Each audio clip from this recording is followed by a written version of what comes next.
Alhamdulillah wassalatu wassalamu ala Rasulillah wa ala alihi wa sahbihi wa man walah.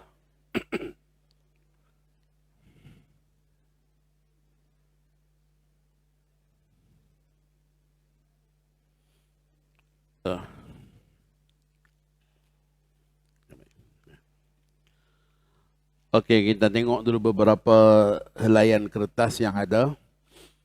Fatin las kena keluar waktu solat zuhur yang kita katakan tadi 21 waktu. Jadi dia akan solat jamak dan qasar zuhur dan asar. Boleh tak boleh? Boleh lagi. Sebab apa? Dia bukan keluar pada waktu asar, dia keluar pada waktu zuhur. Yang diambil kira ialah 21 waktu keberadaan. Ya, 21 waktu keberadaan seseorang di satu tempat, maka dia dikira sebagai musafir ikut pandangan Imam Taqiyuddin As-Subki. Ya, maka kalau dia jamak dengan asar pun boleh, tetapi jangan dia keluar pada waktu asar. Kalau keluar pada waktu asar, dia dah jadi orang mukim. Kalau dia cadang nak keluar lepas waktu asar, dah jadi orang mukim.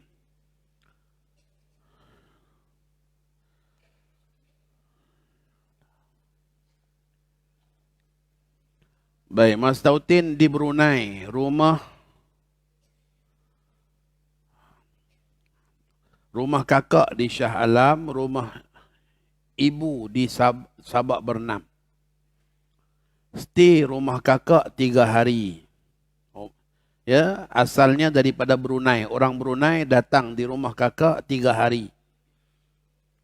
Kemudian di rumah mak 4 hari. Ya, daripada rumah kakak di Shah Alam pergi pula ke Sabak Bernam, tinggal di Sabak Bernam 4 hari. 4 hari tadi tu kita kena kira macam jadual tadilah. Kalau 4 hari itu termasuk hari masuk hari keluar, maka belum cukup 3 hari 3 malam. Ya, masih lagi boleh. Dalam hitungan 4 hari masih berstatus musafir. Belum batal musafir daripada Brunei. Stay rumah kakak 2 hari. Kemudian dah 4 hari berada di Sabak Bernam. Bergerak pula datang ke Shah Alam 2 hari lagi. Ya, kemudian terus balik ke Brunei. Maka status solat macam mana? Status dia belum batal musafir. Sepanjang perjalanan berada di Malaysia ni, belum berstatus musafir. Belum berstatus mukim. Maka dia kekal, belum batal musafir. Dia kekal sebagai orang musafir dan boleh untuk melakukan solat jamak qasar sepanjang berada di sini. Okey, 2 dulu. Kita teruskan dulu pada kitab kita. Baik, panduan solat qasar. Solat qasar. Wa idza darabtum fil ardi falaysa 'alaykum junahun an taqsuru minas salati in khiftum an yaftinakumul ladzina kafaru innal kafirina kanu lakum aduwwan mubina. Allah sebut wa idza darabtum, apabila kalian bermusafir fil ar, atas muka bumi. Darabtum fil ar bermaksud apa? Maksud darabtum ialah berubah daripada satu bumi kepada bumi yang lain. Itu darabtum. Darabtum. Maka kalaulah suatu masa nanti tuan-tuan, orang buat bangunan tinggi 81 km tu dia. Apakah orang yang duduk di tingkat atas sekali dikira boleh jamak qasar sebab dia dah perjalanan 81 km? Maka dia tak boleh jamak qasar. Disebabkan apa? Tak berlaku darabtum. Dia bergerak statik saja, tak berubah daripada bumi kepada bumi yang lain. Itu hikmah Allah guna ayat darabtum. Baik. Dan apabila kamu musafir di muka bumi, maka kamu tidaklah berdosa mengqasarkan, yakni memendekkan solat. Jika kamu takut diserang oleh orang kafir. Terjemahan Melayu macam tu. Tetapi in pada lafaz ni, in khiftum an yaftinakumul ladzina kafaru. Ulama-ulama fiqh mengatakan in pada ayat tersebut dengan makna bayan lil hal. Bukanlah in syarat. In syarat maksudnya kalian hanya boleh jamak qasar kalau ada kebimbangan serangan orang kafir.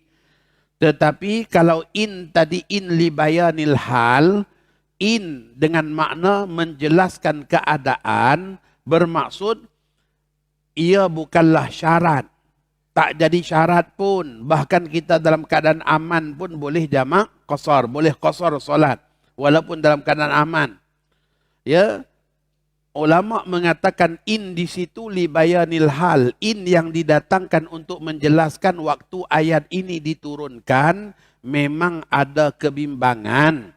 Serangan orang kafir. Tetapi ia bukanlah syarat. Ia bukanlah syarat. Yang menjelaskan hal tersebut ialah hadis yang berada pada halaman 25.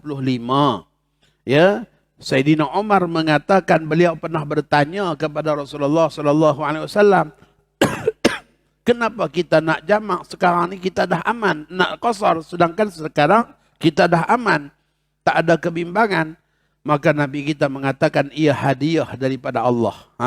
Ya, hadiah yang Allah nak bagi, terimalah hadiah daripada Allah. Maka ulama mengatakan bahawa disitulah menunjukkan bahawa keluasan syariat Islam kerana apa? Kerana musafir ini qit'atun minal azab. Nabi kita sebut musafir itu sebahagian daripada kepayahan. Maka dengan sebab itulah diberikan kelonggaran. Memang ada setengah-setengah orang dia rasa sekarang dah aman, dah ada banyak masjid, dah boleh berhenti R&R, buat apa lagi nak jamak, buat apa lagi nak qasar. Ya, kita dah aman. Bukan masalah aman ataupun tidak, awak rasa aman, orang lain tak aman. Ya, orang lain nak bekerja dengan bas, orang lain nak bekerja nak dapat taksi, orang lain nak bekerja nak dapatkan e-hailing, orang lain nak bekerja nak time masa dia. Orang lain Masya Allah nak bekerja lagi urusan-urusan lain. Maka ada manusia yang memang menghadapi masalah waktu dia musafir. Sebab itu Nabi kita mengatakan musafir itu sebahagian daripada azab dan kepayahan. Maka dengan sebab azab dan kepayahan itulah Allah bagi hadiah pada kita. Terimalah hadiah daripada Allah. Ya, sampaikan ulama mengatakan hukum dia sunat dan afdal. Kalau ada dalam hati kita tidak suka jamak, waktu tu kita kena buat jamak. Untuk kita buang rasa tak suka pada hadiah Allah. Ya, ulama mengatakan sunat dan afdal. Alah, buat apa nak jamak ni, kita kan dah mudah kita. Maksudnya kita merendah-rendahkan salah satu hadiah Allah. Waktu tu paling utama untuk kita buat. Supaya apa? Bersihkan dalam hati. Tak suka pada apa yang syarak bagi. Apa yang syarak suruh. Ya. Sebab itu tuan-tuan, agama ni tak boleh nak mengakal. Ya. Nak ikut akal logik kita aja. Ya, tak boleh. Dia kena ikut tuntunan syariat. Ikut tuntunan para alim ulama. Baik. Solat yang boleh diqasarkan ni hanya solat 4 rakaat saja. Tak boleh lain daripada 4 rakaat. Kita duk sebut ni tuan-tuan, ingatkan memang dah semua faham. Saya pernah ditemui oleh seseorang sesudah kita daurah kitab ni, dia datang jumpa saya. Dia kata, Ustaz, terima kasih banyak. Hari inilah baru saya dapat ilmu yang pasti. Saya selama ni Ustaz, duk ikut dengan ada seorang lebay manakah? Ya. Orang ni bagi tahu, kita kalau nak buat jamak maghrib dengan isyak, jangan buat jamak takdim. Sebab kalau buat jamak takdim, maghrib kena buat 3, isyak buat 2. Buat jamak takhir. Sebab bila buat jamak takhir, maghrib 2, isyak 2. La ilaha illallah tuan-tuan. Jadi saya duk ikut orang ni 2 tahun dah Ustaz. Saya pergi mana-mana pun memang saya jamak takhir lah. Sebab syok maghrib buat 2. La ilaha illallah. Ni tuan-tuan. Ya. Jadi maksudnya masih ada. Ya. Ni realitinya dalam masyarakat. Masih ada. Dia jumpa, dia cerita kepada kita. Dia sedih sungguh. Sebab dia nak kena qada balik. Masya Allah tuan-tuan. Sebab tu ilmu ni ilmu yang saya rasa kena wajib kita pakat-pakat mengaji. Wajib kita sampaikan pada kawan-kawan. Ya. Supaya mereka faham. Maka tak boleh qasar.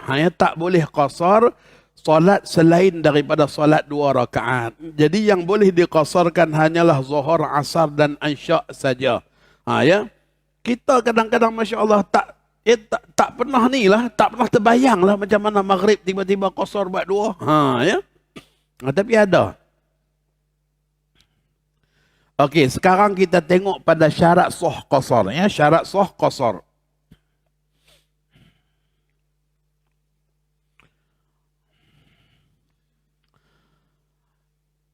Syarat sah qasar, musafir hendaklah tidak bertujuan maksiat. Maka kalau tujuan musafir pada tujuan maksiat, maka hukumnya tidak boleh qasar. Melancung maksiat ke tuan-tuan, ni ada helayan tanya ni. Ya. Melancung makan angin boleh jamak qasar. Ya. Melancung maksiat tak? Melancung benda harus. Maka pada ketika itu musafirnya musafir yang harus. Bahkan Masya Allah zaman kita ni pula dengan kesibukan manusia, dengan kekalutan kerja, dengan tekanan di tempat kerja, dengan masalah dalam kehidupan. Kadang-kadang seseorang itu dengan cara melancung dapat mengubat, kita katakan, emosi dia. Maka pada ketika itu pelancongan salah satu daripada gaya hidup untuk mengubah, kita katakan, kepayahan dalam kejiwaan manusia. Dengan dia tengok tempat orang, ya, orang panggil sekarang ni me time, Masya Allah. Ya, bagi masalah me time. Ya, duk sibuk-sibuk sangat sampai fikir hai orang je, hai diri sendiri tak pernah fikir. Ya.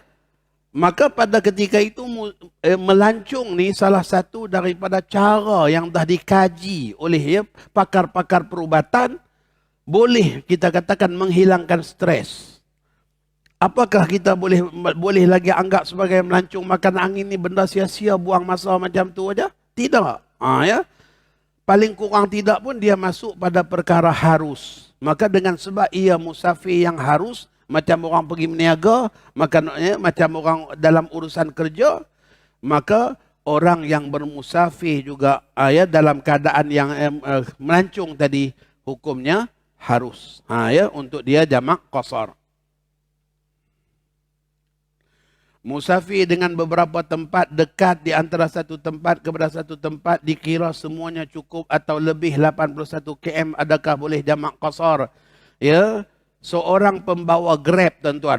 Grab ni kalau nak kira meter, tuan-tuan. Ya, jauh lah. Ya. Pembawa teksi dan sebagainya. Dia hanya berstatus musafir kalaulah tempat tuju pertama dia ialah 2 marhalah. Dia ambil orang daripada, kita katakan, daripada kapal ni pergi ke mana? Ya, pergi ke Teluk Intan. Ya, 81 km. Maka pada ketika itu dia berstatus musafir. Di Teluk Intan, Masya Allah, dia ambil orang pula pergi ke satu tempat 20 km aja. Kemudian dia 20 km lagi. Kemudian 20 km lagi. Datang ke Sabah. Selamanya dia dalam status musafir. Tapi kalaulah dia, Masya Allah, ya, daripada Bukit Kapar 20 km pula ke satu tempat. Ya, kemudian ke satu tempat lagi 20 km pula. Maka selama itu dia belum status musafir. Daripada tempat ke tempat dia belum berstatus musafir. Sampailah dia berada di tempat yang jauh, dia niat nak balik. Ya, contohnya, ya, dia bawa orang ni 20 km, 20 km, 20 km, ya, sampai ke Kajang, sampai ke Nilai, sampai terus lagi, ya, ke Pedas Linggi, dah 81. Maka dia niat nak patah balik ke kediaman dia. Pada ketika itu barulah dia mula musafir. Maka dia singgah ambil orang, bawa orang pula ke tempat-tempat yang lain, dah berstatus musafir. Tapi permulaan dia keluar rumah tadi belum musafir. Sebab dia jarak tak sampai 81.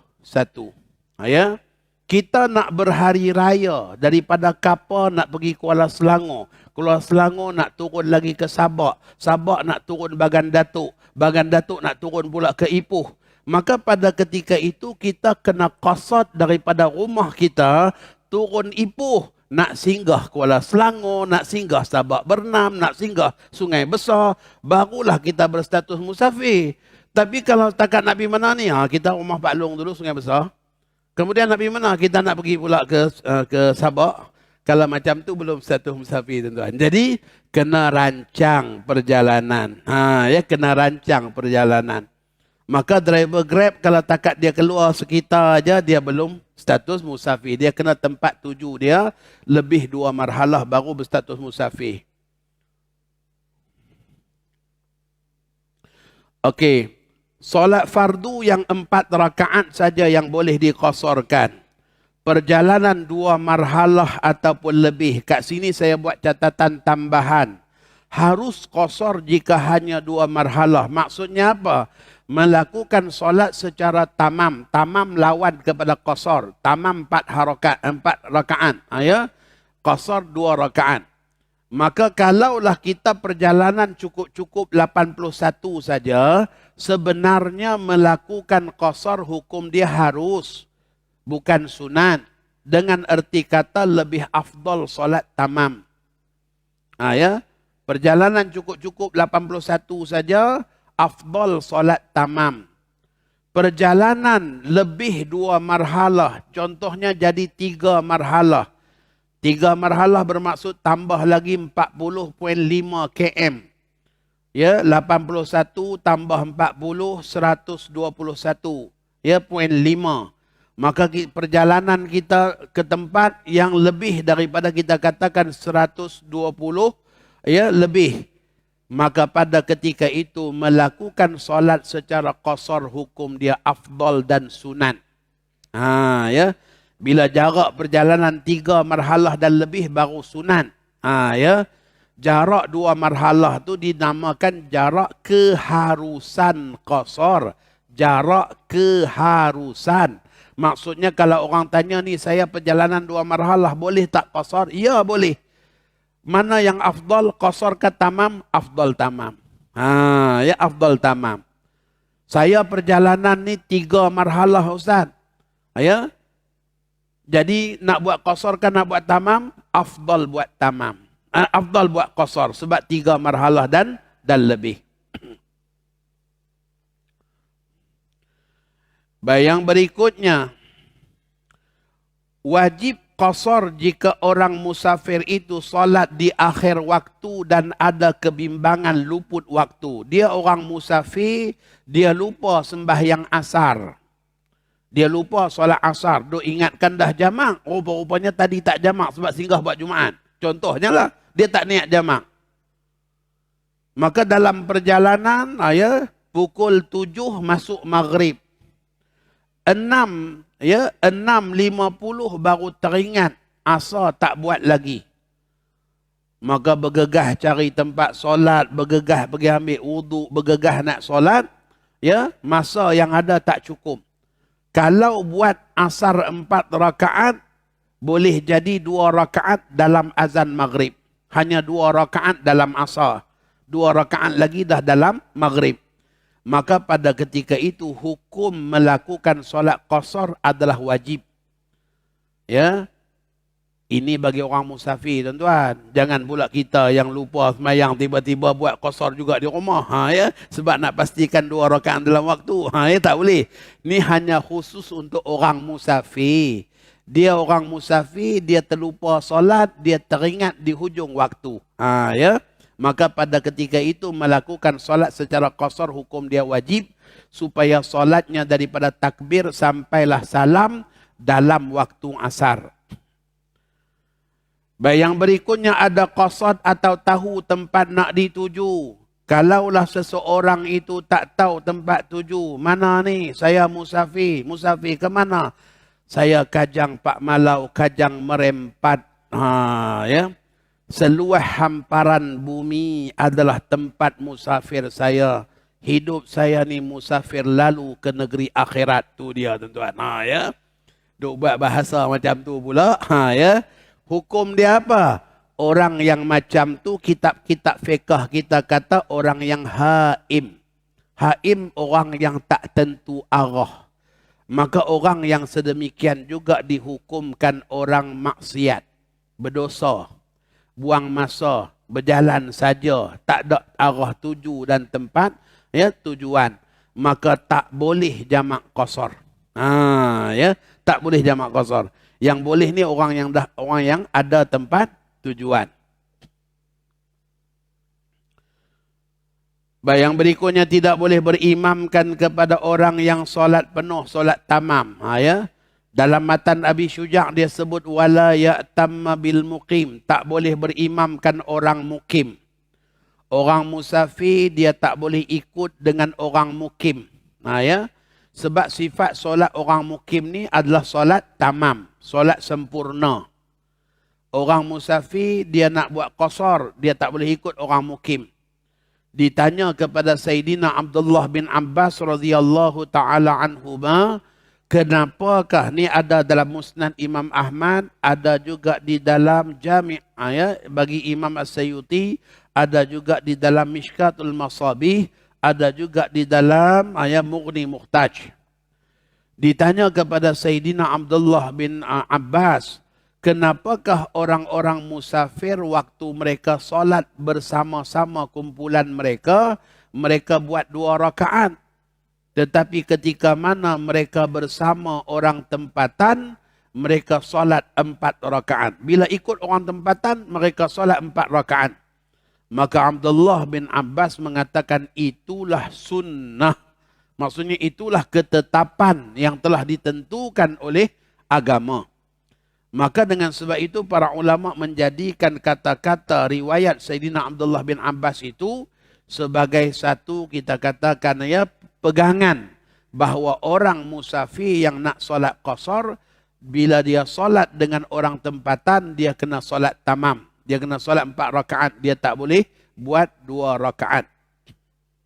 Walaupun dia ikut di hujung, saya pernah perhati tuan-tuan, pernah perhati seseorang ni dia musafir. Dia tak ikut semayang dengan imam ni. Dia duduk tunggu. Imam rokok sujud dia tunggu. Imam tahiyat awal dia tunggu lagi. Imam bangun aja cantik. Dia pun pergi takbir waktu tu. Dia niat qasar. Asang. Imam salam dia pun salam. Sama-sama habislah.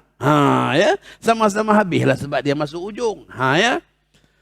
Bila kita tanya, ente qasar kata dia. Qasar. Habis tu kenapa ikut imam tempatan? Kan sama Ustaz, saya habis sekali. Ni bukan masalah boleh habis sekali bang. Masalahnya tak boleh. Tak sah solat kita. Tidak sah solat qasar ikut kepada orang yang solat tamam. Siapa-siapa yang niat qasar ikut kepada orang tamam, sembahyang dia langsung jadi tamam. Kenapa? Sebab niat qasar dia batal. Masalah ni bukan batal sembahyang tuan-tuan, batal niat qasar. Niat qasar tu terbatal.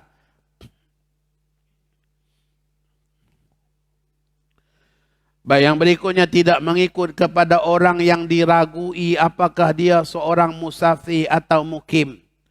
Maka dengan sebab itulah tuan-tuan, bila kita singgah di surau-surau RNR, kita akan dapati banyak kumpulan orang semayang. Kat depan sekumpulan, belah kanan sekumpulan, belah kiri sekumpulan. Tepi itu pun ada pula 2 beranak duk semayang. Apa hal? Sebenarnya itu hal keadaan yang diharuskan. Berbilang-bilang jamaah di tempat persinggahan orang musafir adalah perkara yang dihukumkan harus, yakni boleh. Kerana masing-masing orang musafir tidak kenal antara satu sama lain. Tuan-tuan dengar betul-betul saya sebut. Berbilang-bilang jamaah, bukan berbilang-bilang solat seorang. Yang banyak duk jadi juga kadang-kadang dia tak berjamaah, dia semayang seorang. Situ seorang, sana seorang, ujung ni seorang. Yang harus ni ialah berbilang-bilang jamaah. Yang semayang seorang-seorang semua makruh hukum dia. Semuanya menanggung hukum makruh. Kerana mengabaikan keutamaan berjamaah. Maka kalau kita tak ada pilihan, disebabkan kita tak tahu orang yang jadi imam ni musafir ke bukan musafir, kita tetap afdal sembahyang berjamaah secara tamam. Lebih afdal solat berjamaah secara tamam daripada buat qasar seorang-seorang. Sebab buat qasar seorang-seorang makruh kerana meninggalkan tuntutan jamaah. Itu kita kena faham. Itu yang kena faham tu. Yang duk jadi sekarang ni bila kita sebut kata boleh berbilang-bilang jamaah, dia pi faham boleh semayang seorang-seorang. Itu sana seorang ujung, sana seorang tepi, ni pun seorang lagi. Ya. Sebenarnya semua tu menanggung hukum makruh kerana mengabaikan tuntutan berjamaah. Ya. Maka kalau kita sampai kita tak kenal orang jadi imam ni musafir ataupun tidak, kita langsung solat berjamaah secara tamam. Ya. Solat secara tamam. Disebabkan ia tidak mahu mengabaikan keutamaan berjamaah. Ya, kerana lebih afdal solat tamam berjamaah daripada solat qasar secara sendirian yang dihukumkan makruh. Baik. Maka tidak boleh orang musafir mengikut kepada orang yang tak diketahui apakah dia musafir atau bukan musafir. Kita singgah RNR Tapah. Manusia ramai. Ya. Maka tengok seseorang tengah siap-siap nak semayang. Kita pun tengok dia. Ya, nampak macam gaya orang musafir, kita pun ikut. Rupa-rupanya dia tukir jambu tapah. Ya. Tukir jambu tapah bukan orang musafir lah, orang tempatan. Ya. Maka tiba-tiba aja 2 rakaat dia bangun lagi. Pada ketika itu kita kena tahu niat qasar kita dah batal. Kita wajib buat tamam. Kita wajib buat tamam. Tadi kita ikut atas sangkaan dia orang musafir, nampak gaya macam orang musafir. Ya. Rupa-rupanya dia orang solat tamam. Maka pada ketika itu kita wajib solat tamam kerana niat musafir kita dah batal. Maka jelaslah di situ yang batal ialah niat qasar, bukan batal solat. Ya, tu kena ambil faham tu.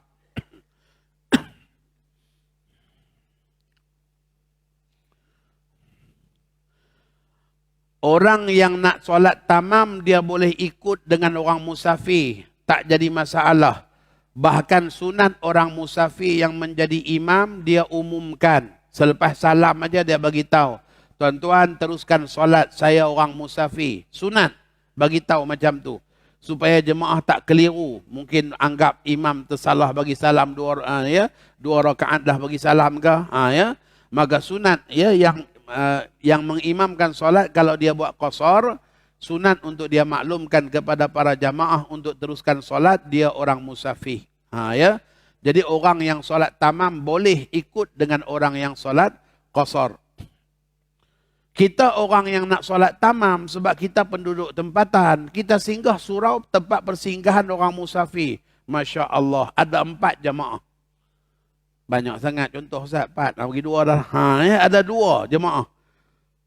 Sekumpulan kat depan, sekumpulan kat belakang. 2 jemaah. Kita ni orang tamam, nak ikut mana-mana pun boleh. Cuma ulama menggariskan panduan kepada kita jemaah mana yang afdal kita ikut. Yang pertama, afdal kita mengikut kepada jemaah yang lebih ramai. Kita tengok ada 2 jemaah orang musafir sedang berlangsung, mana yang lebih ramai? Afdal ikut dengan yang lebih ramai. Duk perhati tengok sama lah Ustaz. Depan 5 orang, belakang pun 5 orang juga. Sudah. Ya. Mana yang afdal kita nak ikut sebab sama banyak. Depan 5, belakang pun 5. Maka pada ketika itu afdal kita mengikut dengan yang qari. Dengar tengok antara 2 orang ni mana yang baca lebih baik. Ikut dengan yang qari. Ya. Oh, rupa-rupanya sama-sama qari. Yang depan pun macam Imamul Haramain, yang kat belakang pun macam Imam Masjid Nabawi. Sudah. Ya. Baca sedap dua-dua. Kita nak ikut yang mana pula? Maka pada ketika itu afdal kita ikut dengan yang lebih tua. Tengok antara 2 orang yang mengimamkan solat tu mana yang lebih tua. Ya. Tengok yang kat depan nampak lebih senior, ikut dengan yang lebih senior. Sebab hadis Nabi kata apa? Ya ummul qauma akbaruhum. Yang afdal jadi imam yang lebih tua. Ya. Jadi yang muda-muda orang nak lantik jadi imam, boleh buat excuse saya masih muda. Ya. Ya, contohnya lah. Ya. Sebab apa? Yang afdal jadi imam orang tua. Ya. Baik. Tengok, perhati, tengok nampak sebaya aja. Yang kat depan pun dah ya senior citizen, yang belakang pun senior citizen juga. Sudah. Nak pilih yang mana ni? Dua-dua sama. Ya. Dua-dua sama Ustaz. Ya. Maka pada ketika itu pilih ahsanuhum thiyaba. Antara 2 orang yang mengimamkan solat, siapa pakaiannya lebih baik? Pakaian tuan-tuan. Sebab tu kena jaga penampilan. Pakaian tu diambil kira juga pada kelayakan imam. Ya. Oh, tengok mana pakaian lebih baik. Maka pilihlah yang pakaian lebih baik. Tengok yang kat depan, Masya Allah, pakai baju jubah elok. Yang kat belakang, Masya Allah, t-shirt kepala singa punya besar. Sami Allahu liman hamidah, jemaah pun terkejut tengok muka singa. Ya. Ikut dengan yang depan. Sebab pakaian lebih baik. Ya. Tengok musim perayaan pula, yang kat depan pun baju sampin elok, belakang pun baju sampin elok. Ya. Sama-sama qari, sama-sama umur, sama-sama ya. Pakaian pun sama-sama baik. Maka pada ketika itu, nak pilih siapa? Ahsanuhum wajha. Pilihlah yang lebih handsome. Tu dia tuan-tuan. Ya. Antara dua yang jadi imam tu, siapa yang lebih handsome? Siapa hidung mancung lagi? Ya. Jadi tuan-tuan kalau dipelawar jadi imam, minta maaf saya tak handsome. Ya. Sebab apa? Salah satu karakter dia handsome tuan-tuan. Ya. Baik. Yang berikutnya, niat qasar dalam takbiratul ihram. Niat qasar dalam takbiratul ihram. Syarat sah solat qasar mesti niat qasar dalam takbiratul ihram. Lafaz niat sunat saja tuan-tuan. Usolli itu sunat saja. Yang penting niat dalam hati. Sahaja aku solat fardu zuhur qasar. Ataupun dia niat fardu zuhur 2 rakaat. Sama aja. Niat 2 rakaat pun qasar, niat qasar pun qasar. Ya. Itu niat dalam hati, dalam Allahu Akbar yang wajib sahaja aku solat fardu zuhur qasar. Yang ni wajib. Ya. Tunai mengikut imam kerana Allah Ta'ala, semua tu hukum dia sunan. Ya, bahkan boleh pun kalau berlaku selepas selepas Allahu Akbar baru datang. Tunai mengikut imam. Ya, boleh pun. Yang wajib 4 saja dalam takbir. Ya. Saya sebut ni untuk memudahkan orang yang payah. Sebab memang ada. Ya. Walaupun tak ramai orang payah ni, tapi ada tuan-tuan.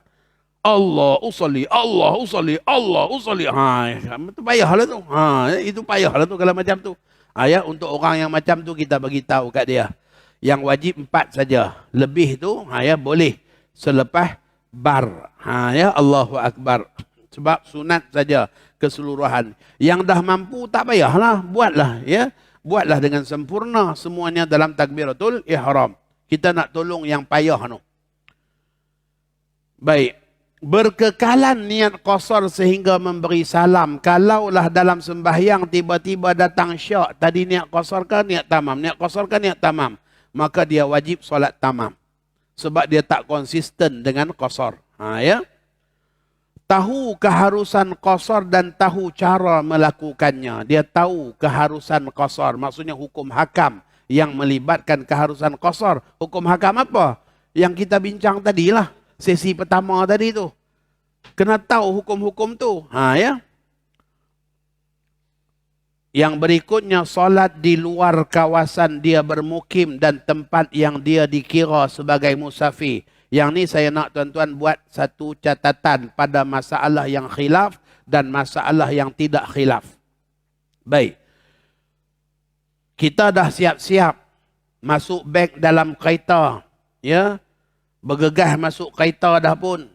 Start kereta aja, keluar daripada pagar, Allah, azan zuhur. Azan zuhur. Bermaksud masuknya waktu zuhur dalam hal keadaan kita belum keluar kawasan. Dalam hal keadaan kita belum keluar kawasan. Sepakat ulama, kalaulah masuk waktu yang masuk tadi itu belum berlalu kadar masa yang cukup untuk 4 rakaat solat. Ya. Azan, lepas azan, ya, iqamah, lepas iqamah 4 rakaat solat. Maka ulama sepakat mengatakan solat zuhur tersebut boleh diqasarkan. Ya, walaupun kita belum keluar kawasan, tetapi rentas masa kita nak keluar kawasan tu, contohnya daripada kita start kereta, kereta mula berjalan dengan azan, tak habis azan pun kita dah keluar kawasan. Contohnya lah, azan 3 minit. Ya. Kereta kalau bergerak tu, jauh juga dalam masa 3 minit tu. Dengan 3 minit yang diambil pada waktu azan tu, kita dah pun keluar kawasan. Maka yang ni sepakat ulama, solat zuhur tadi tu boleh diqasarkan. Ya. Sebab masuk waktu dan jadi musafir, dalam hal keadaan tak mengambil masa yang cukup untuk kita tunaikan solat zuhur. Tu satu contoh. Yang ni tak ada khilaf. Semua ulama sepakat zuhur tu boleh qasar. Yang kedua ialah hal khilaf. Tengah siap-siap, dah masuk kereta, dah start kereta, tiba-tiba duk tunggu tak keluar-keluar. Alung mana alung? Dia masuk toilet pula. La ilaha illallah. Dia ni pun dah tahu nak berjalan jauh masuk toilet pula. Ya. Kalau masuk pula bukan kejap-kejap lama. Termenung lama. Ya, contohnya. Tiba-tiba azan. Duduk dalam kereta ni, azan. Ya. Tunggu 15 minit. Tu dia. Ya.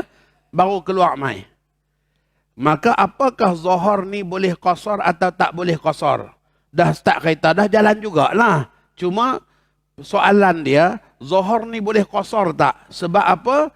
Masuk waktu dan berlalu kadar masa yang dah cukup untuk solat fardu zuhur. Ya, baru kita jadi orang musafir. Maka hal ini ada khilaf dalam kalangan ulama Syafi'iyah. Kalau tuan-tuan ada pengajian kitab fiqh manhaji di masjid ni, kitab fiqh manhaji menyebutkan bahawa solat zuhur tersebut tak boleh qasar. Sebab masuk waktu dan berlalu kadar masa yang dah cukup untuk solat, baru jadi musafir. Maka hukumnya tak boleh qasar.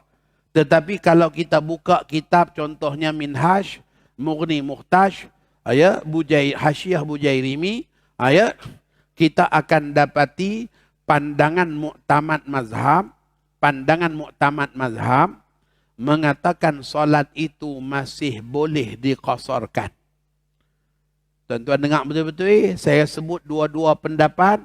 Pandangan muktamad mazhab kata walaupun dah masuk waktu dan berlalu kadar masa yang cukup untuk solat zuhur, ya, solat itu masih boleh diqasarkan. Itu pandangan muktamad mazhab. Lawan kepada pandangan muktamad mazhab ialah pandangan kedua yang mengatakan tak boleh diqasarkan. Kena solat tamam. Ya. Kerana dah masuk waktu dan berlalu kadar masa yang cukup untuk solat fardu tersebut. Jadi saya sebut kedua-duanya dan saya juga nyatakan mana satu pandangan muktamad. Serah tuan-tuan lah, tuan-tuan nak pakai yang mana. Dan kalau tuan-tuan jumpa maksudnya ada orang pegang kata tak boleh, kita ya berlapang dada saja. Oh, dia ni pegang mazhab, ya, dia ni pegang kitab fiqh manhaji. Ya. Ada orang kata, boleh lah. Kenapa tak boleh pula? Baru 15 minit masuk waktu. Ya, contohnya. Ya. Itu kita tahu. Orang ni pegang pandangan muktamad mazhab. Yang ada sebut dalam Minhaj. Yang ada sebut dalam Mughni Muhtaj oleh Khatib Syirbini ada sebut. Ya. Itu masalah solat di luar kawasan. Baik, kekal dalam musafir sehingga selesai solat qasar. Kalaulah tiba-tiba jadi mukim tengah-tengah sembahyang, maka pada ketika itu kena wajib solat tamam. Seseorang akan berkursus di Pulau Langkawi selama sebulan.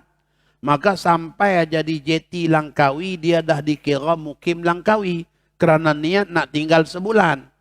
Dalam perjalanan dia solat di atas feri. Ya. Solat asar qasar di atas feri. Ketika mana sedang baca Fatihah di rakaat yang kedua, tiba-tiba dia dengar pengumuman, ketibaan di Pulau Legenda, Pulau Langkawi. Selamat datang ke Pulau Langkawi. Ya. Maka pada ketika itu sembahyang asar dia kena buat tamam. Sebab qasar dah batal. Kerana ya niat qasarnya dah batal sebab dia jadi mukim sebelum selesai solat. Ya. Maka ini hanya sekadar andaian futuristik para alim ulama. Ya, mungkin kita katakan dari segi amaliyah mungkin tak jadi. Tapi ulama dah sediakan hukum siap-siap pada kita. Kalau jadi, itulah keadaannya.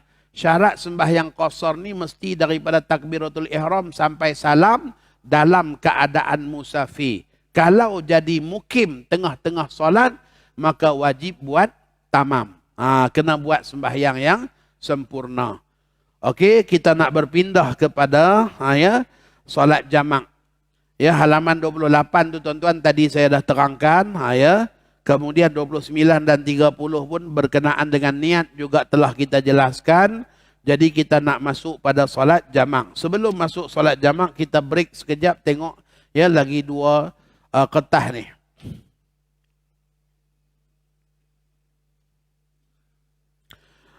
Bolehkah solat jamak bagi orang yang sakit ketika berada di hospital atau berada di rumah? Ya, jamak dia ada banyak sebab. Qasar tidak ada sebab kecuali musafir. Ya, qasar tak ada sebab lain kecuali musafir. Tetapi jamak dia ada banyak sebab lain. Jamak kerana hujan ada. Jamak kerana manasik haji ada. Jamak kerana kita katakan kerana tugas menyelamatkan nyawa ada. Doktor nak masuk bilik bedah, pembedahan bermula jam 2 petang, tapi dia tahu pembedahan dia akan mengambil masa dalam sekitar 4 ataupun 5 jam, maka asar nanti dia tak dapat solat. Zuhur dia boleh solat, tapi asar masih dekat bilik bedah lagi, mungkin maghrib baru selesai. Maka pada ketika itu dia niat jamak siap-siap sebelum dia masuk bilik bedah, dia sembahyang zuhur jamak takdim. Ya, hanya boleh jamak saja, jangan buat qasar pula. Hanya boleh jamak saja. Maka dia buat zuhur 4 rakaat, buat asar 4 rakaat, pukul 2 masuk dewan bedah. Pembedahan berlalu, masya-Allah, sampai azan maghrib. Dalam bilik bedah dengar azan maghrib. Tak habis lagi. Maka pada ketika itu dia niat pula, aku tangguhkan maghrib dalam isyak. Maka boleh juga kerana tugasan tadi. Itu sebagaimana yang disebutkan dalam himpunan muzakarah fatwa ulama. Ada fatwa Jordan, ada fatwa Mesir, ada fatwa Darul Ifta, ada fatwa Al-Azhar ada. Jadi begitulah juga fatwa kebangsaan kita juga menyebutkan keharusan jamak pada petugas-petugas keselamatan. Boleh jamak. Hanya boleh jamak aja, qasar tak boleh. Anggota petugas keselamatan, polis, dia akan jaga kesesakan lalu lintas yang akan berlaku pada waktu petang. Sekarang ni asar, sekarang ni kita katakan, kalaulah time asar masuk pukul 4.30, pukul 5 petang baru masuk asar. Jalan ni nak kena jaga pukul 4.30 dah nak kena jaga dah. Maka pada ketika itu waktu dia solat zuhur, dia jamak siap-siap dengan asar. Supaya nanti asar dia langsung dapat bertugas saja menjaga keamanan negara, jaga lalu lintas. Contohnya, maka ulama mengatakan hukum melakukan jamak tadi itu adalah boleh. Maka begitulah juga masalah orang yang dalam hal keadaan sakit. Anak-anak bagi tahu, abah kami tak dapat datang zuhur, asar baru kami dapat datang. Disebabkan keluar pada pejabat pada waktu bertugas, sukar. Maka waktu zuhur masuk, dia pun niat tangguhkan zuhurnya dalam asar. Tunggu anak-anak datang nanti untuk bersihkan dia, untuk siapkan dia untuk melaksanakan solat. Maka hukumnya boleh jamak kerana sakit.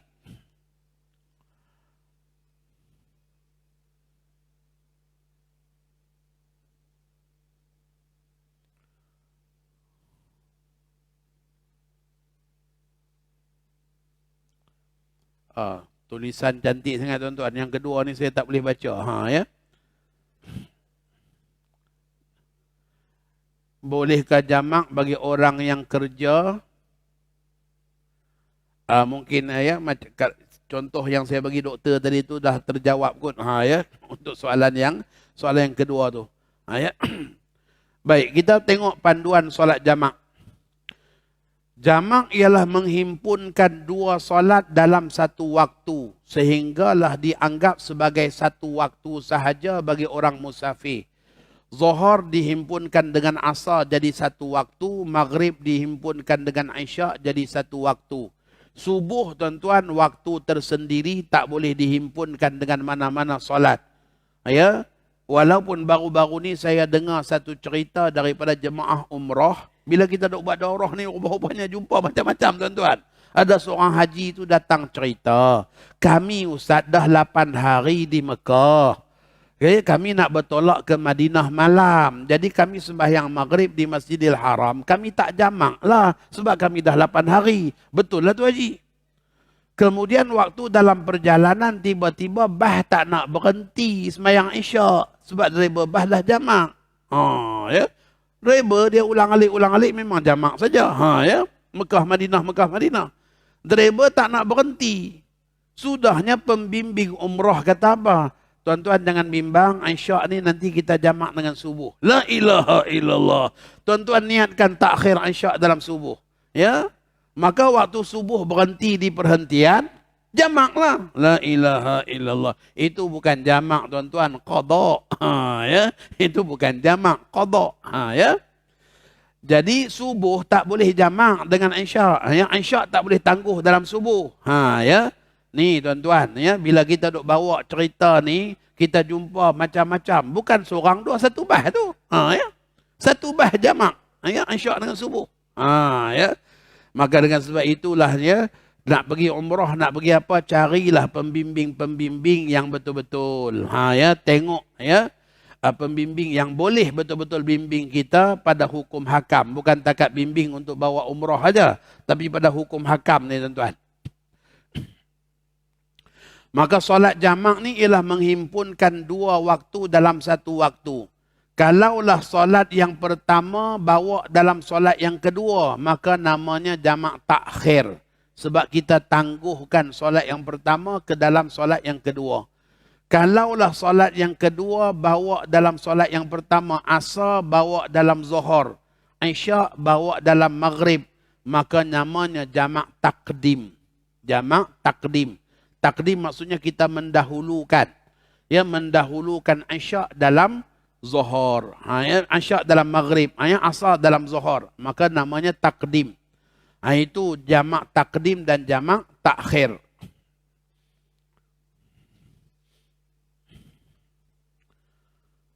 Baik, yang berikutnya kita tengok syarat sah jamak takdim. Sebelum kita tengok ni tuan-tuan, antara jamak takdim dengan jamak takhir, ulama sepakat jamak takhir lebih afdal.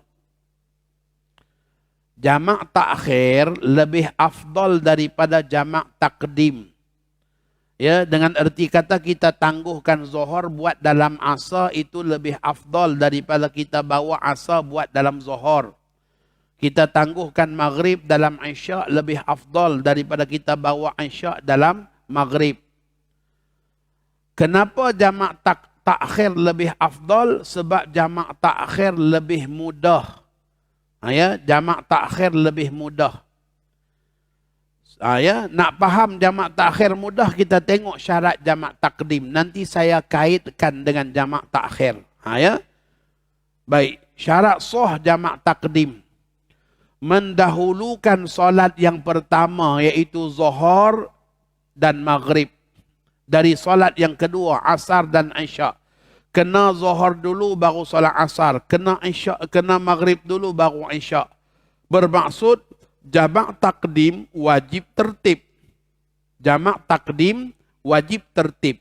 Kalau tidak tertib tidak sah. Kalau kita buat asar dulu baru buat zuhur tidak sah.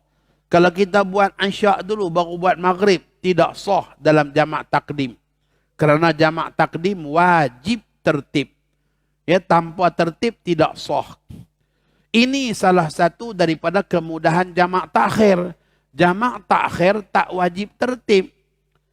Buat zuhur dulu pun boleh, buat asar dulu pun boleh, buat maghrib dulu pun boleh, buat isyak dulu pun boleh. Jamak takhir tak wajib tertib. Kita orang musafir, kita niat tangguhkan maghrib dalam isyak. Bila kita sampai ke satu masjid, kita nak solat, kita tengok jemaah tempatan sedang solat isyak. Tak jadi masalah. kita ikut solat Isyak dulu dengan jemaah tempatan. Selesai solat Isyak baru kita pergi belakang buat maghrib. Sebab jamak takhir tak syarat tertib. Ya. Tetapi kalau jamak takdim tak boleh, kena buat Isyak dulu kemudian baru kena buat maghrib dulu kemudian baru Isyak. Kena buat zuhur dulu kemudian baru asar. Kalau jamak takdim. Ya. Baik. Niat jamak dalam solat yang pertama, tolong garis, dalam solat. Bukan dalam takbiratul ihram. Saya kadang-kadang kesian tuan-tuan tengok gelagat orang kita di surau-surau RNR. Dia pergi tengok lafaz niat yang ada tampal kat dinding tu dia baca. Usalli fardhu zuhri rak'ataini qasran majmu'an ilaihil asr. Adaan lillahi ta'ala. Tu dia punya panjang. Oh, dia baca 2-3 kali, dia pergi nak takbir, tiba-tiba tak ingat, dia pergi tengok pula. Usalli. Ya. Sebab apa tuan-tuan? Sebab dia tak tahu mana yang wajib dalam takbiratul ihram. Sebenarnya yang wajib dalam takbiratul ihram niat sembahyang zuhur dan qasar saja. Sahaja aku solat fardu zuhur qasar. Itu saja. Niat jamak tak wajib dalam takbiratul ihram. Boleh berlaku dalam mana-mana juzuk solat zuhur tadi. Waktu rokok ke, ya Allah aku buat jamak takdim. Waktu i'tidal ka, ya Allah aku bawa asa dalam zuhur ni. Waktu sujud ka, ya Allah, ya, aku niat buat jamak takdim dengan asa. Semua boleh tuan-tuan. Dalam hati aja niat. Kan mudah. Ini tu dia panjang niat tu. Ya, itu tak kira lagi ambil yang ya, ambil yang kita katakan niat niat yang paling utama. Sahaja aku solat fardu zuhur qasar 2 rakaat tunai, dihimpunkan kepadanya asar menghadap kiblat kerana Allah Ta'ala tu dia. Ya. Itu yang Allah berhenti. Waktu keluar handphone tengok balik niat. Ya. Masuk balik Allah. Ya. Sebab panjang sangat.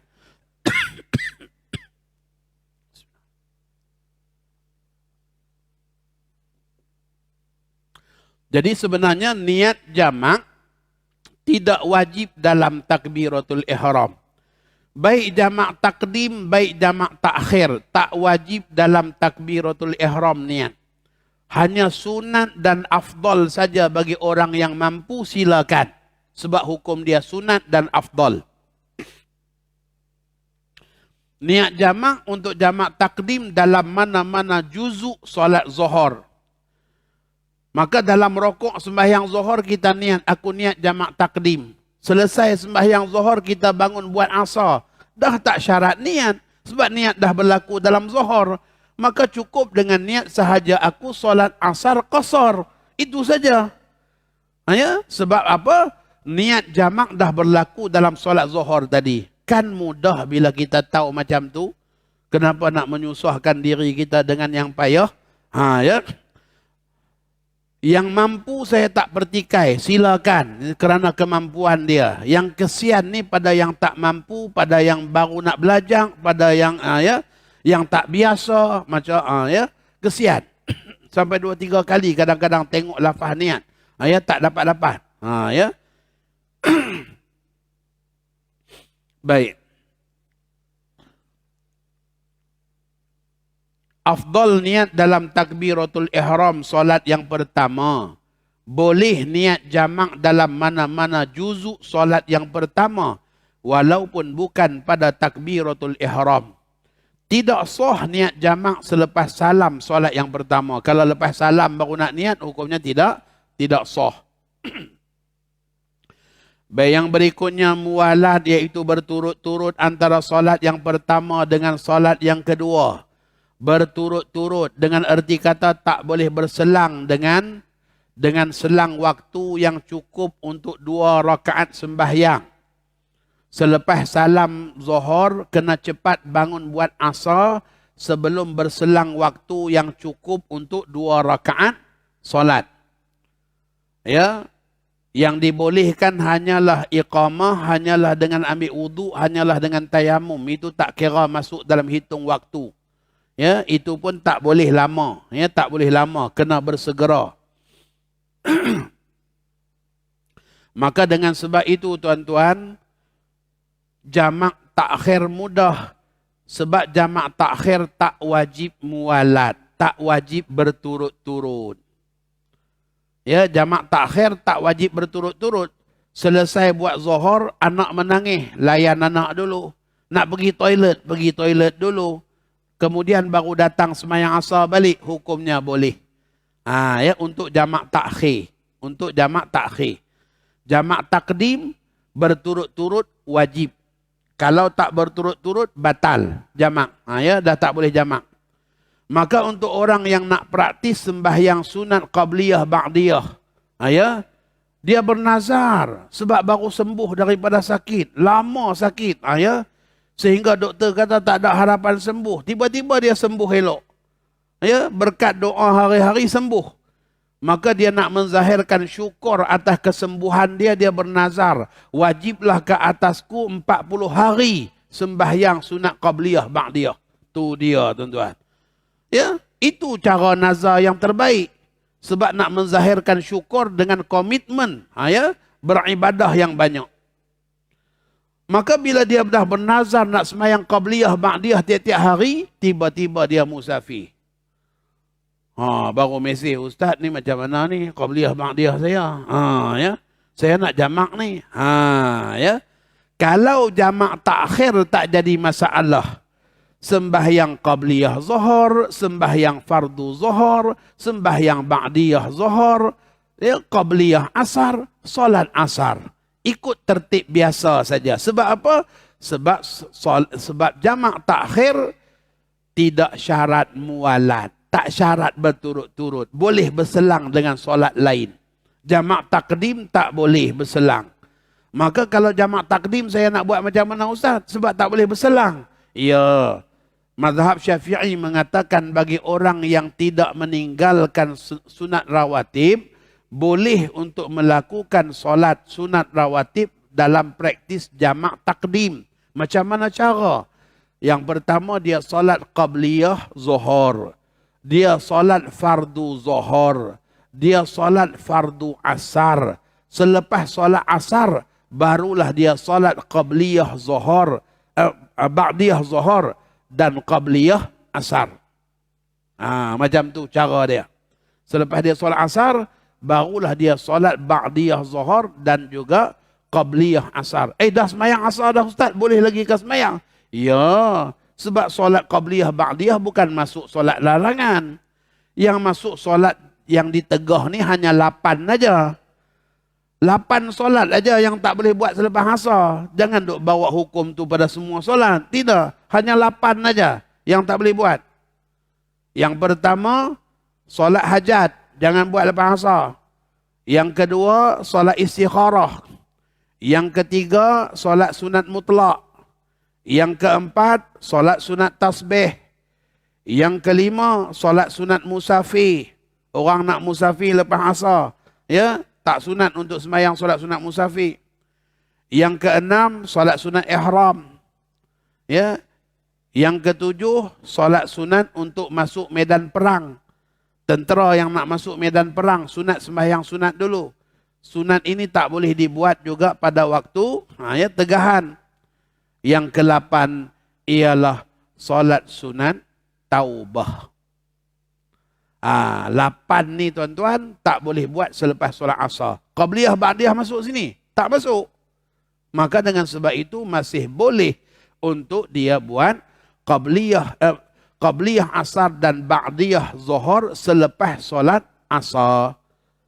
Ya, bagi orang yang contohnya macam tadilah, sebab dia bernazar untuk melakukan sembahyang rawatib tak akan tinggalkan 40 hari, maka dia dalam musafir pun dia wajib buat. Maka praktisnya gambaran yang telah saya berikan tadi. Baik. Yang berikutnya berkekalan dalam musafir hingga sempurna takbiratul ihram solat yang kedua. Jika jadi mukim antara dua solat, maka batallah jamak. Ya, kalau jadi mukim antara dua solat. Macam tadilah, ya, dia nak pergi ke Pulau Langkawi sebulan, dia sembahyang di atas feri. Ya, jamak takdim, Zuhur dengan Asar. Solat Zuhur selesai, qasar, bangun nak sembahyang Asar aja, tak sempat takbir. Ketibaan di Pulau Langkawi. Maka Asar dah tak boleh solat lagi kerana dah batal jamak. Disebabkan belum takbiratul ihram. Kalau dia dah takbir, Allahu Akbar takbir, tiba-tiba ketibaan. Maka pada ketika itu hukumnya jamaknya sah. Dia wajib teruskan solat asar tadi. Tetapi secara tamam. Tak boleh qasar. Sebab syarat qasar mestilah daripada takbir sampai salam dalam musafir. Sekarang ni dia takbir saja, selesai takbir dah jadi mukim. Maka dengan sebab itu, asar yang dia tunaikan, kena tunaikan secara tamam. Ya. Perhatian. Solat yang kedua, iaitu asar dan isyak, terikat dengan hukum solat yang pertama. Jika zuhur batal, asar juga ikut batal. Ini problematika dalam jamak takdim. Ya, sebab tu jamak takhir lebih mudah. Jamak takhir kalau zuhur batal, zuhur aja ulang, asar dah sah. Ya, kalau maghrib batal, maghrib aja ulang, isyak tetap sah. Tetapi jamak takdim tidak. Jamak takdim hukum solat yang kedua ikut solat pertama. Contoh, kalaulah kita buat jamak takdim maghrib dan isyak, jamak takdim. Selesai solat maghrib, solat isyak. Selesai solat isyak, waktu pergi minum-minum, jemaah bagi tahu, imam, tadi waktu maghrib, imam tak baca ihdinas siratal mustaqim. Langsung siratal lazi tahu. Imam tanya, sungguh ke? Sungguh. Tanya kawan ni, sungguh? Sungguh. Habis itu kenapa tak tegur tadi? Saya tak tahu nak tegur macam mana. Kata dia. Ya? Dia tak tahu nak tegur macam mana. Tapi itulah hukum dia. Ya? Maka pada ketika itu jelaslah solat maghrib tidak sah. Disebabkan tak cukup ayat Fatihah. Maka pada ketika itu wajib ulang kedua-duanya sekali. Maghrib kena ulang, isyak kena ulang juga. Sebab isyak juga batal bila maghrib batal. Ya. Itu jamak takdim. Tapi kalaulah mereka ni buat jamak takhir, maksudnya dia tangguhkan maghrib dalam isyak, singgah di mana-mana RNR pada waktu isyak, maka solat maghrib 3 rakaat. Selesai maghrib solat pula isyak, ya, 2 rakaat. Selesai isyak, waktu makan-makan jemaah bagi tahu, maghrib tadi imam tak baca satu ayat. Ya. Maka pada ketika itu yang batal maghrib saja. Maka wajib ulang maghrib saja. Isyak tak wajib ulang. Tuan-tuan nampak mudahnya jamak takhir? Ya. Maka sebab itu ulama mengatakan lebih afdal jamak takhir. Ada orang kita dia letak pada logik. Dia kata saya tak nak ustaz takhir. Saya takut mati kat jalan. Tak sembahyang. Ya. Mati itu bukan urusan kita. Ya, bukan urusan kita. Itu kebimbangan yang dibuat-buat. Syarak bukan suruh kita fikir macam tu. Ya. Syarak bagi peluang pada kita tangguh. Tangguh ajalah kalau nak mati, nak buat macam mana. Mati pun bukan berdosa. Sebab kita dah niat tangguh. Ya. Bukan berdosa. Ya. Ulama mengatakan afdal, ya, jamak takhir. Baik. Kemudian pada halaman yang ke-35, saya datangkan juga lafaz-lafaz niat. Walaupun saya dah sebut lafaz niat yang panjang ni sebenarnya sunat sahaja. Ya. Yang penting niat jamak ni berlaku dalam solat yang pertama. Tak syarat pun di dalam, ya, tak syarat pun di dalam takbiratul ihram. Baik. Dengan saya ceritakan kepada tuan-tuan syarat-syarat sah jamak takdim dan huraian tentang keistimewaan jamak takhir, maksudnya selesailah syarat-syarat sah jamak takhir. Ya. Itu cara mengaji ringkaslah. Ya. Jadi kita terang tadi itu maksudnya apa? Dah masuk dah pun pada syarat jamak takhir. Jamak takhir yang pertama berniat jamak sebelum habis waktu yang pertama. dan afdol niat jamak di awal waktu. Tuan-tuan, kita dalam musafir, dengar aja azan zuhur, langsung kita niat jamak takhir. Aku tangguhkan zuhur dalam asar.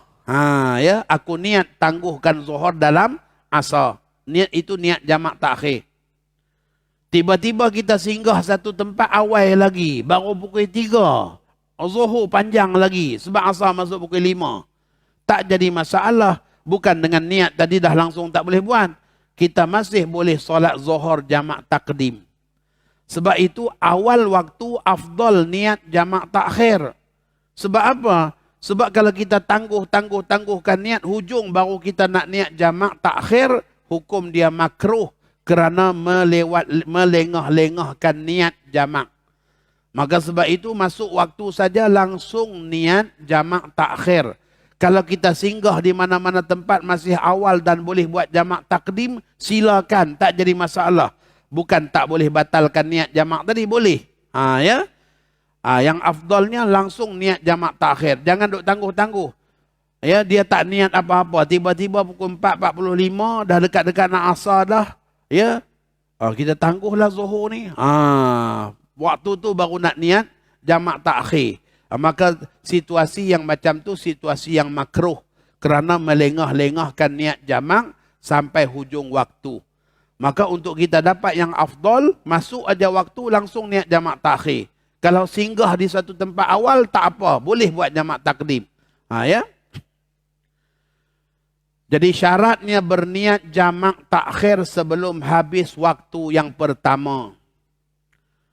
Masih kekal dalam musafir hingga selesai solat yang kedua, iaitu asar ataupun isyak.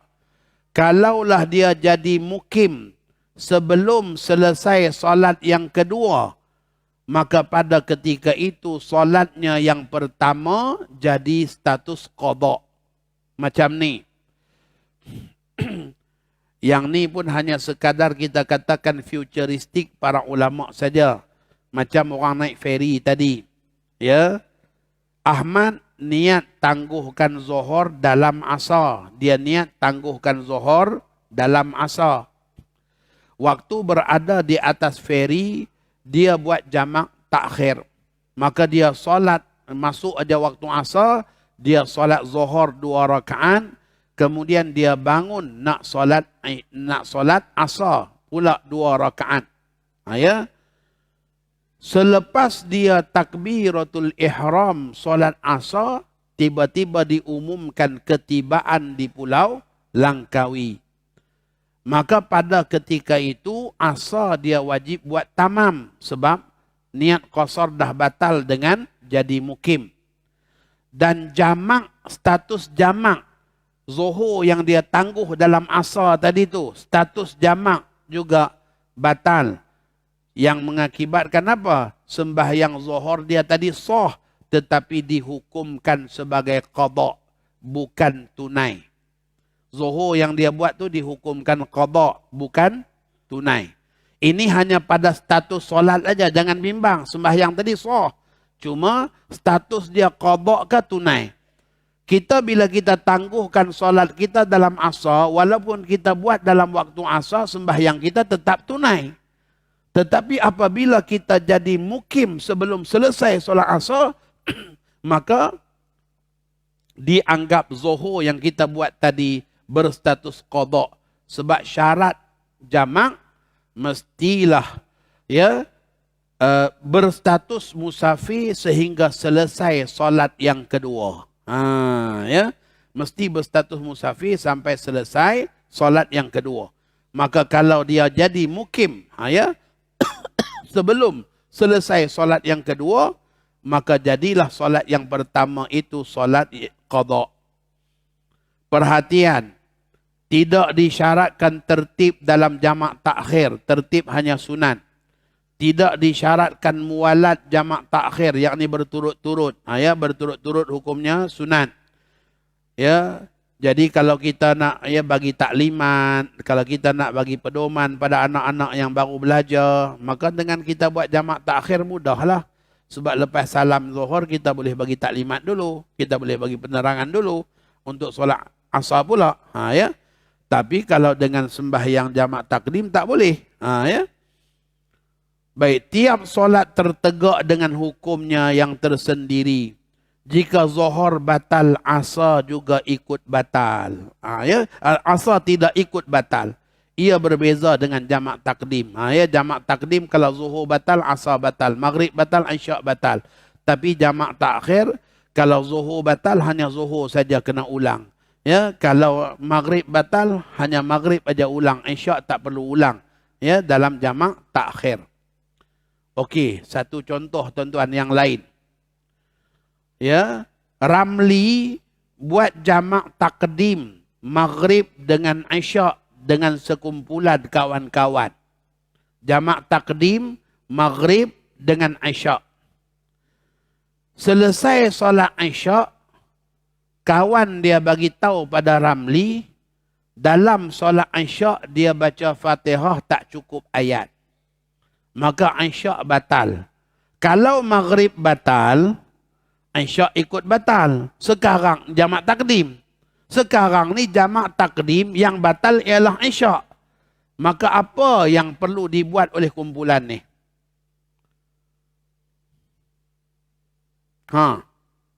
Tuan-tuan duk tanya saya tanya tuan-tuan pula. Sekali.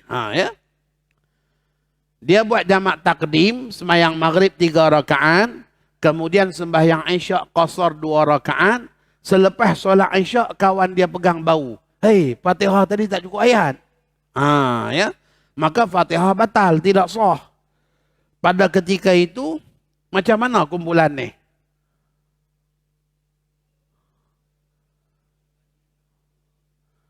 Mereka tak boleh ulang solat isyak dah. Disebabkan ya, waktu yang diambil untuk 2 rakaat sembahyang isyak itu dianggap sudah pun putus mualat antara maghrib dengan isyak. Maka mereka ni kena tunggu masuk isyak baru solat isyak pula. Ya. Jamak takdim tadi terbatal disebabkan apa? Syarat mualat berturut-turut.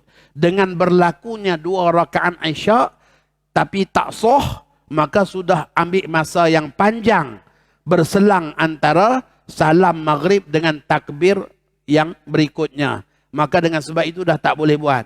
Kena tunggu masuk isyak, solat isyak dalam waktu dia. Ya. Itu baru boleh. Ya. Jadi tak boleh dah. Okey, kita ulang semula isyak. Tak boleh. Sebab apa? Masih dalam waktu maghrib. Dia kena tunggu masuk waktu isyak. Kerana niat jamak dah terbatal bila berselang tadi. Itu juga kefahaman yang perlu ada bila kita memahami pada masalah syarat mualat. Okey. Tiap-tiap sembahyang jamak ini membawa hukumnya sekali, tuan-tuan. Jamak dia bawa hukum dia sekali. Maksudnya hukum-hukum yang ada berhubung kait dengan solat tersebut. Contoh, jemaah daripada Madinah ya bertolak untuk melaksanakan umrah. Biasanya bertolak pagi sampai di Bir Ali akan niat ihram untuk melaksanakan umrah ya di Bir Ali. Saya dapati masih ada pembimbing umrah, masih ada banyak, sikit kita tak tahu tapi kita pernah jumpa. Dia bagi taklimat kepada para peserta dia, tuan-tuan, alhamdulillah kita dah sampai, inilah Masjid bin Ali, tempat niat miqat ihram bagi jemaah yang datang daripada arah Madinah. Jadi tuan-tuan kita sampai ni elok-elok dah masuk zuhur, jadi tuan-tuan ya siap-siap pakai pakaian ihram, kita masuk masjid nanti, kita sembahyang zuhur dan asar jamak takdim. Selepas tu baru buat sembahyang sunat ihram. Sebenarnya tuan-tuan dia dah langgar hukum. Sebab apa? Apabila buat jamak takdim asar dengan zuhur, selepas asar saja dah tak boleh sembahyang sunat ihram. Selepas asar dah tak boleh solat sunat ihram. Maka praktis yang sepatutnya dia kena bagi tahu jemaah, okey kita masuk masjid buat sembahyang sunat ihram, kemudian kita sembahyang zuhur dan asar jamak takdim. Kalau dah buat jamak takdim dulu kemudian baru nak solat sunat ihram, dah masuk waktu haram sembahyang sunat ihram. Ya, tu kena ingat. Sudahnya saya pegang tangan, saya kata, Tuan, bukan tak boleh buat ke sembahyang sunat ihram selepas asar? Tak apa, ada qaul kata boleh, kata dia. Ya. Saya cukup pantang kalau kata ada qaul kata boleh ni. Okey Tuan, qaul kata boleh tu kat mana? Ya, saya buka kitab sekarang. Ni Majmu', ni Minhaj. Ini ya, Iqna'. Ini kat mana Tuan kata boleh? Oh, tak boleh ke? Tak boleh. Okey. Saya betulkan jemaah saya. Ya. Kalau ya mudah cakap ada qaul kata boleh, tapi kat mana? Ya. Kalau ada qaul silakan. Kita terbuka saja tapi datangkan bukti. Okey, ya. Yang kita duk mengaji tak jumpa. Itu masalahnya, ya. Itu saya pernah tegur sekali. Jadi jamak ni dia bawa sekali hukum, ikut dia. Bila kita dah solat asar aja, 8 solat yang sebut tadi tu semua dah tak boleh buat. Ya, semua dah tak boleh buat. Baik. Begitu juga bila kita jamak takdim Isyak dengan Maghrib. Ya, kita solat Maghrib, kemudian kita bawa Isyak dalam Maghrib. Maka pada ketika itu selepas selesai solat Isyak saja, masuklah waktu untuk solat witir dan solat tarawih. Sebab kita dah solat Isyak. Masuk waktu bagi solat tarawih ialah dengan solat Isyak. Ya, jadi kalau kita dalam bulan Ramadan contohnya kita buat jamak takdim Maghrib dengan Isyak, maka selepas solat Isyak tu kita dah boleh solat tarawih. Kerana dah masuk waktu bertarawih bagi orang yang dah solat Isyak. Walaupun belum masuk waktu Isyak. Ya. Itu bila kita buat jamak takdim. Ya. Maka dah dikira masuklah waktu tarawih dan juga waktu witir. Orang yang sentiasa tiap-tiap malam tak pernah tinggal sembahyang witir, maka dalam musafir dia pun nak sembahyang witir juga. Ya, maka bila dia buat jamak takdim macam Maghrib dengan Isyak, dia dah boleh solat witir. Ya. Kerana hukum dia bawa sekali. Okey. Ada kertas lagi ke? Kalau ada tolong hantar, kitab dah habis ni. Ya. Baik, soalan jamak. Syarat berkekalan dalam musafir hingga sempurna takbiratul ihram solat yang kedua. Keadaan jalan jam ataupun tak jam tidak dapat ditentukan. Bagaimana keadaan solat jamak takdim dan qasar, contoh zuhur dan asar, telah dilakukan dalam perjalanan tetapi elok sampai ke rumah kediaman masih atau di penghujung dalam waktu pertama. Adakah perlu diulang solat asar? Okey, kita dalam perjalanan daripada Ipoh nak balik ke Kapar. Kita singgah di RNR Ulu Bernam pada pukul 2 petang. Ya. Kalau singgah RNR Ulu Bernam, jangan lupa makan mi kari. Sebab mi kari dia sedap, tuan-tuan. Ya.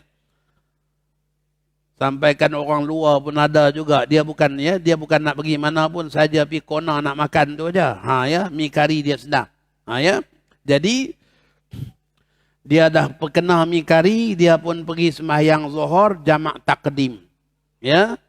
Selesai solat semua, pukul 3 bergerak balik ke Kapar. Pukul 4 sampai di Kapar ni. Ya, pukul 4 dah sampai. Azan asar 4:30. Apakah asar itu dia kena ulang semula? Ulama mengatakan tidak wajib ulang. Kerana jamak yang dia dah lakukan itu sah kerana dia benar-benar dalam keadaan musafir. Maka ya, kewajipan solat sehari semalam 5 waktu saja. Dah tercabut kewajipan sembahyang Jumaat dengan dia melakukan jamak tadi. Maka walaupun dia sampai dan jadi mukim, ya, belum masuk waktu asar, namun asar dia dah tunaikan.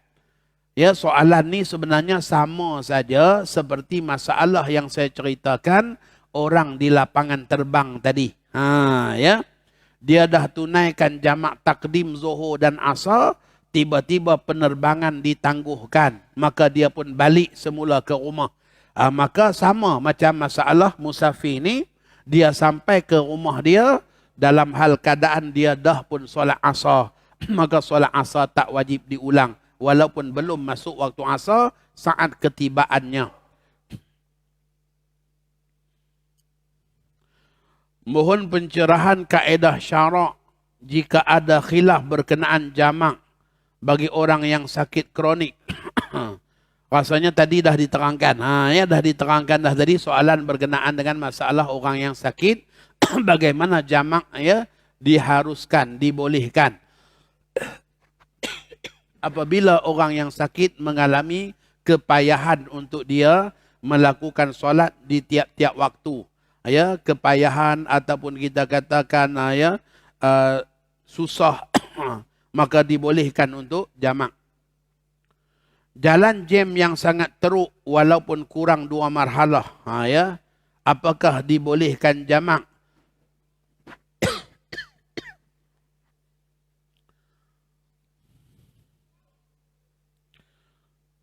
Dari segi hukum tuan-tuan, ya, jamak ni dia ada banyak sebab. Salah satu daripada sebabnya ialah kita tak dapat nak tunaikan solat dalam waktunya disebabkan kepayahan yang sedang kita alami. Tetapi ulama mengatakan tidak boleh alal mudawamah. Tiap-tiap hari dia balik jam, tiap-tiap hari dia jamak. Ya, tak boleh. Sesekali boleh. Ya, mudawamah maksudnya melazimi. Ya, dia meniaga pasar malam. Tiap hari meniaga pasar malam sebulan 30 hari. Maghrib, Isyak semua jamak takhir. Ya. Sebab payah. Sedangkan bentang sejadah semayang kat situ bukan salah pun. Bukan ada orang tangkap pun. Ya. Nak ambil semayang pun boleh. Nak bentang sejadah pun boleh. Nak tengok arah kiblat pun boleh. Ada apps, ada apa semua. Tapi dia boleh bagi alasan kata payah. Maka dia buat jamak. Tiap hari. Sebulan niaga pasar malam, sebulan buat jamak sebab kepayahan. Ya.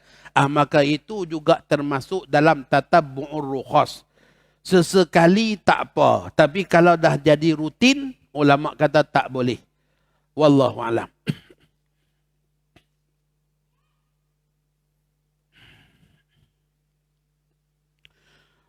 Musafir Kelang ke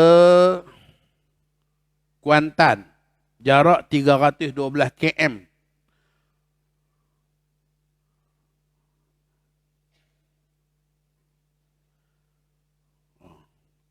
Saya tak faham soalan ataupun orang yang soalan ni tak faham saya.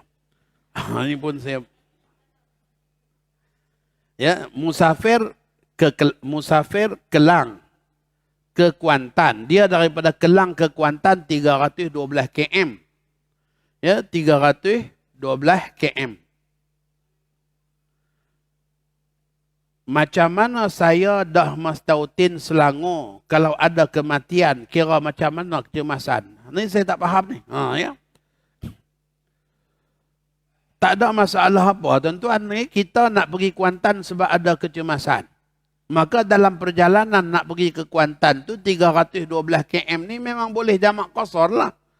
Memang boleh jamak qasar sebab kita orang musafir. Ya. Sebab jaraknya lebih daripada 2 marhalah. Dah boleh jamak qasar. Jadi tak ada masalah lah, boleh dia jamak qasar.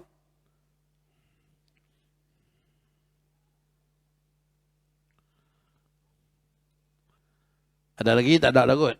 Ke ada nak tanya soalan lisan? Silakan. Ya tuan, silakan.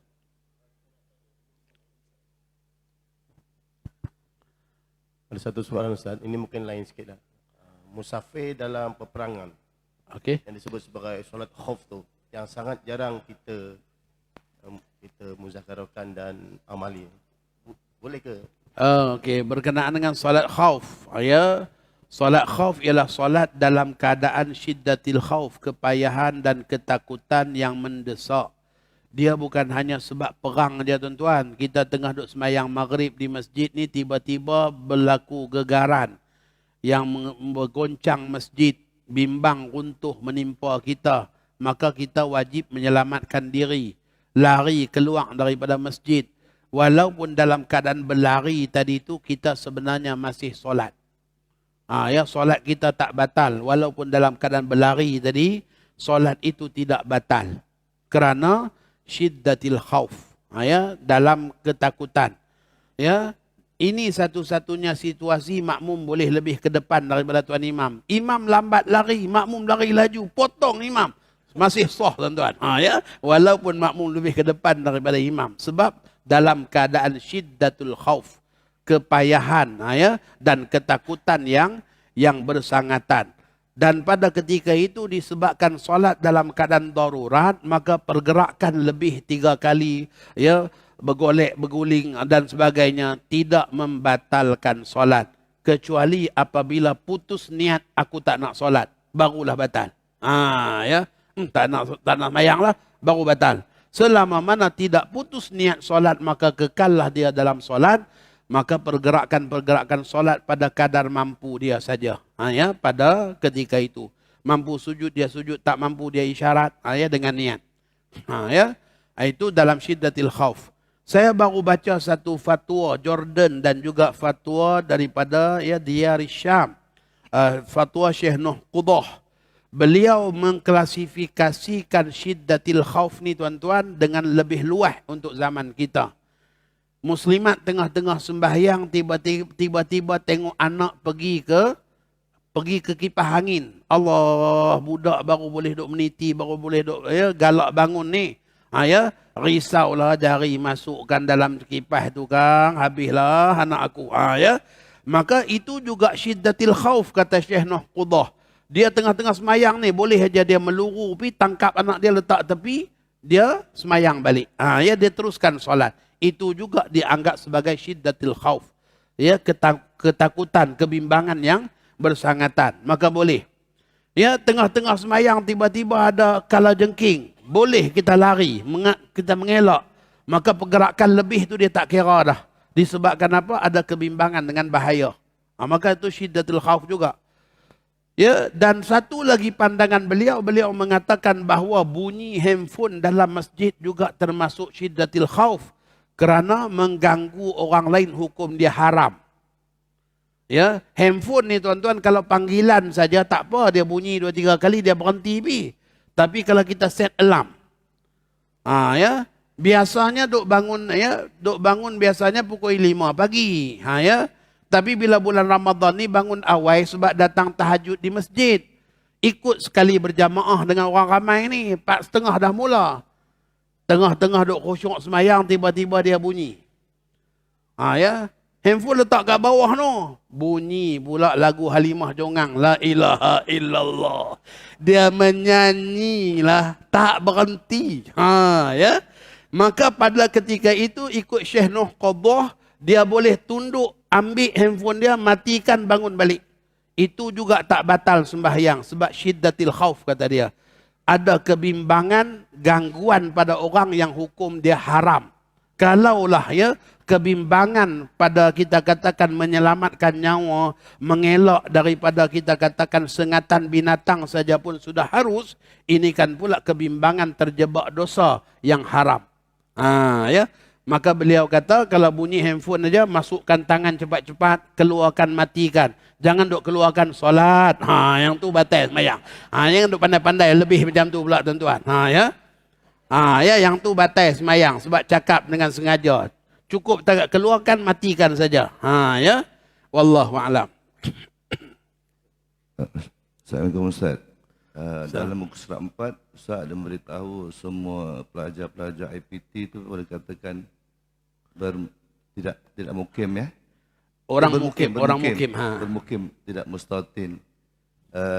Kemudian pertanyaan saya, kadang-kadang di satu-satu tempat IPT itu didirikan solat Jumaat. Padahal dia bukan mustatin, pelajar dia bermukim. Kemudian didirikan solat Jumaat. Itu pertanyaan saya. Okey, pertanyaan tuan tu keluarlah daripada topik kita hari ini sebab tu melibatkan hukum hakam Jumaat. Ya. Saya pun tengah duk tulis kitab tu. Ya, tak siap lagi. Ya, tuan tanya awal daripada siap kitab. Ya. Jadi pada masalah ni tuan-tuan, ya, kita terletak kepada ya fatwa-fatwa setempat dan juga keputusan-keputusan yang diputuskan oleh pihak berkuasa setempat. Kalau nak dikirakan Putrajaya tuan-tuan, berapa orang mastautin yang ada Putrajaya? Jenuh kita nak cari. Ya, sebab kebanyakannya semuanya adalah ya penjawat-penjawat awam yang hanya berstatus mukim, sebab duduk pun di rumah kota, pencen balik kampung. Ya. Ya, tetapi macam mana dengan Jumaat di Putrajaya? Maka pada ketika itu bukan pada masalah budak asrama saja sebenarnya, dia banyak lagi masalah lain. Ya, cuma dalam masalah yang macam ni kita ambillah keputusan yang diputuskan oleh pihak berkuasa, ya, yang mana pihak berkuasa kita ya dalam fatwa ya memutuskan bahawa boleh ya untuk masalah-masalah yang sedemikian.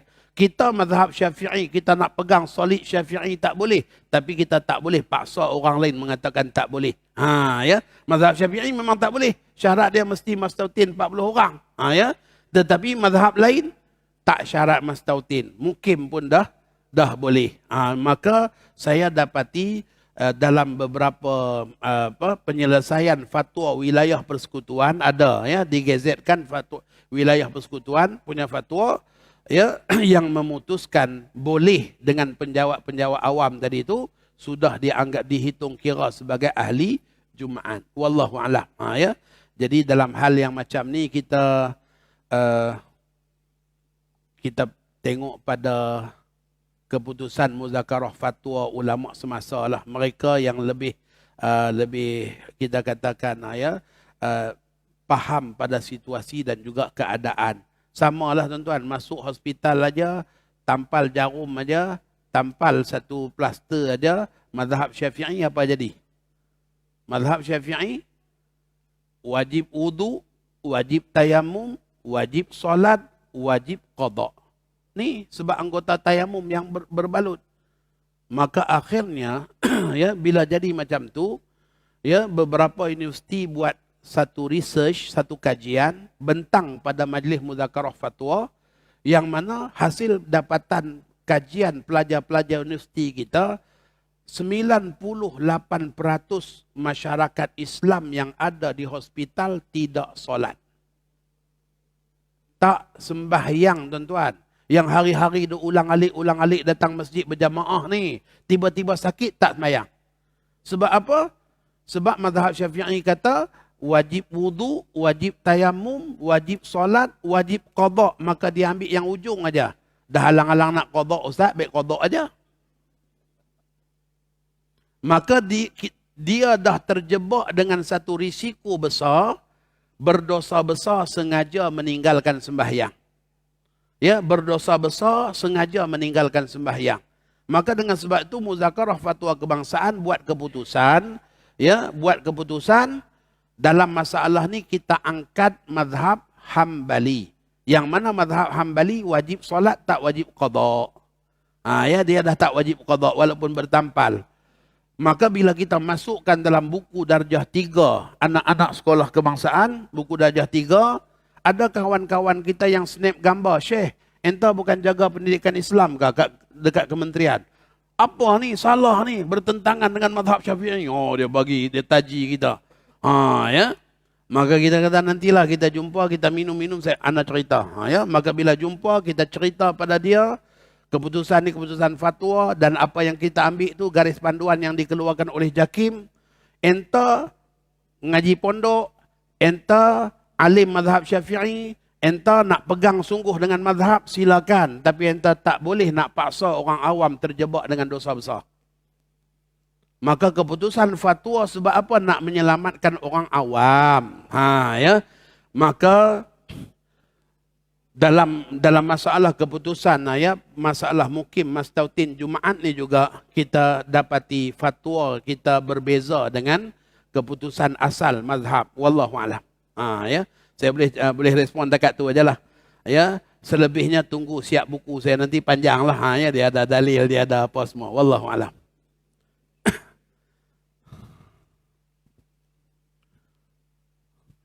Allahumma ja'al jam'ana hadza jam'an marhuma wa tafarruqana min ba'dihi tafarruqan ma'suma wa la taj'al fina wa la ma'ana syaqiyyan wa la matrudan wa la mahruma.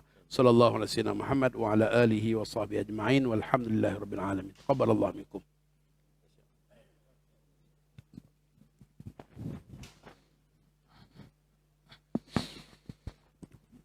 Alhamdulillah, seluruh peserta Begitulah tadi